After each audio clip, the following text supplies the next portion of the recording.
DJ, be doing your thing. Hey DJ. Hey DJ, be doing your thing. Supreme. Hey DJ, be doing your thing. Hey DJ. Supreme. Hey DJ, be doing your thing. Hey DJ, be doing your thing. Hey DJ, be doing your thing. Hey DJ Supreme. Supreme. Hey DJ, be doing your thing. Hey DJ When you say Supreme. imagine, it's like the first thing I think of, number one, John Lennon song, and then the next thing I think of is imagine a world, or imagine if this place was. Imagine. It's like you're almost saying, well, your reality. You're not living in reality, but imagine if everything was good. Because you're actually saying what you're in is not. So what you're saying is, when it says imagine. Imagine takes us into a future. No, but you've got a real point in terms of lots of times when you're saying imagine this, you're stepping out of the present of where you actually are, and you're thinking in future tense, aren't you? And so there's a yearning there, isn't there? I could be a stirrer and say, imagine if Africa had no debt. It'd be totally different. Yeah, well, it's imagine if everyone never never had no debt, because you lot were talking about cost of living. Imagine if everyone paid their bills. Somebody has to be in debt for the world to function, because debt is a business. Yeah.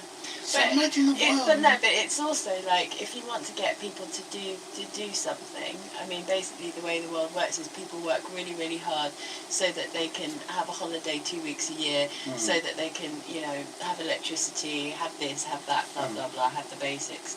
But if you were to turn around and just go, okay, like the money system's dead, basically. You can have all of these things. Everyone has is entitled to a house, a car, all of these things. You don't need any money. Everyone's just going to have what they want. Then you start to think. So, would you have people who would clean the streets? Would you have people that would do the jobs that nobody really wants to do? Do you think you would still get those people? What? If what? If there was no money. No, but remember that. We'd have to club together, wouldn't we? Because in the end, society would fall apart, and we'd have to say, "Look, mate, we've got to keep going somehow. So how are we going to do this?" Then you sweep your part of the street. Yeah. You just sweep. The law is you sweep from there to there, and everyone's got to sweep. So you've got to have sewage works and all that, Oh, okay. I mean, there's all these little jobs, and it's like, do you think how would we actually function? But if we really look at life, right? If you really look at it, some people just happy. Just happy doing a non-skilled job. Yeah, no, I know. Yeah, no, I think so. And then you've got to realize. What I've realised is that some people pass down those jobs to their family. Because I thought, I drove past a funeral director, even though my friend's got her own one, I thought, I don't think I could do that job. But it's family. Funerals are family, so imagine everybody just acting like they care, but they don't care. They just got this sort of poker straight face, and they're taking. But it's a job though, so it's just okay, lads, poker. As soon as you go outside now, the funeral, we're all having a fag, and it don't look right, does it? Like bloody hell! Hard day at work yesterday. What did you do? Yeah, carried this 10-stone body. Imagine like. Yeah. Them saying, "Oh, I'm stressed out at work." The manager's a bastard. He's given me 4 jobs this morning. But and that type of job, when you look at those jobs, are not every day.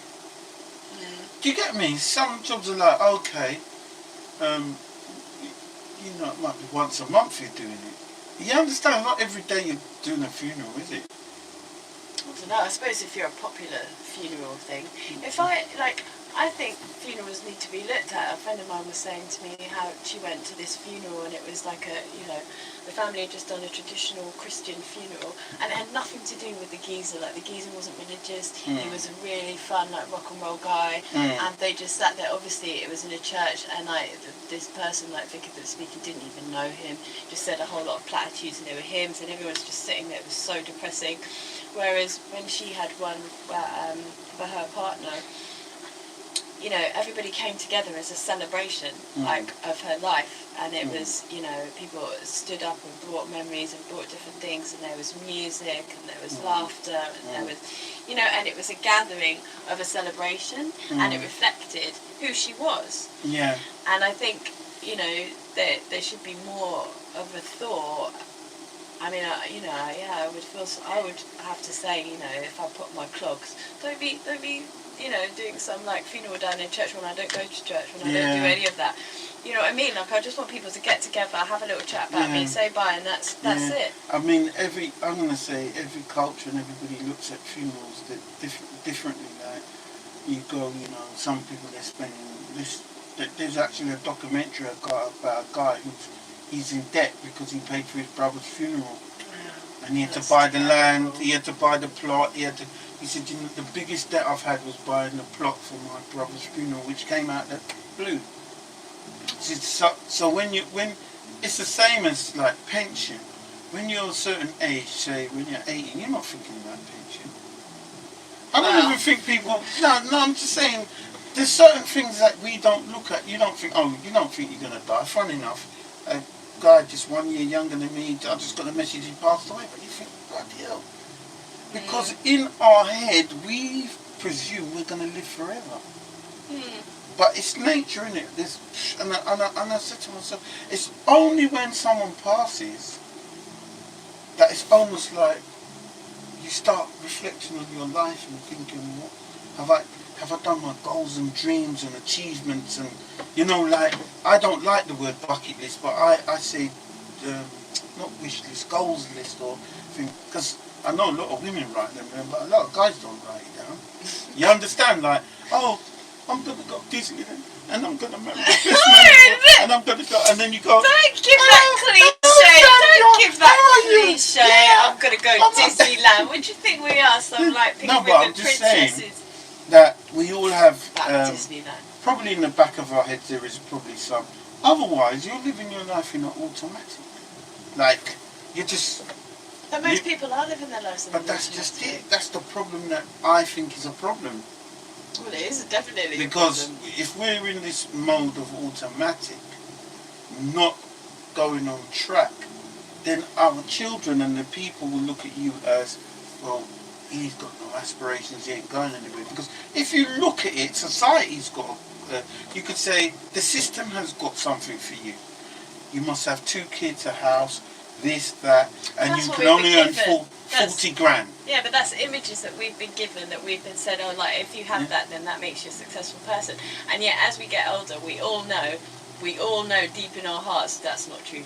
We know people who have all those things and they're deeply unhappy people.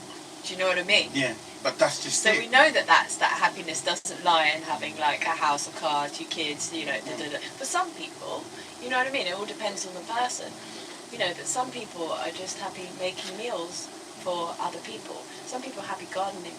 Some people are happy taking things apart and putting them back together again. Everyone has their different passions. Hey DJ, keep doing your thing. Hey DJ Supreme.